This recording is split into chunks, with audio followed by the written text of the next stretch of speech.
Hey everyone, welcome back to the channel. If you're diving into the world of cryptocurrency, you know how exciting it can be to move your assets around. Today, we're tackling a straightforward guide on how to send Dogecoin from Uphold to Bitmart in 2025. This process is simple, but always remember to double-check everything to keep your crypto safe. Let's jump right in. First things first, make sure you have both your Uphold and Bitmart accounts set up and verified. Start by opening the Uphold app or website and logging in with your credentials. Once you're in, navigate to your wallet section and select Dogecoin from your list of assets. You'll see your current balance, great for keeping track of what you can transfer. Next, hop over to Bitmart.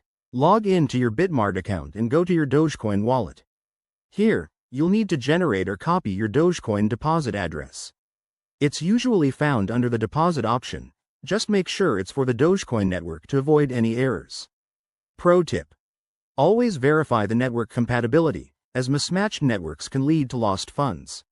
Now, back in Uphold, find the Send or Withdraw button next to your Dogecoin balance. Paste the Bitmart wallet address into the recipient field, and enter the amount of Dogecoin you want to transfer. Don't forget to check for any transaction fees. They can add up, so aim for the lowest ones if possible.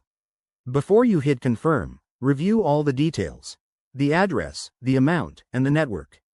Once you're sure, go ahead and confirm the transaction.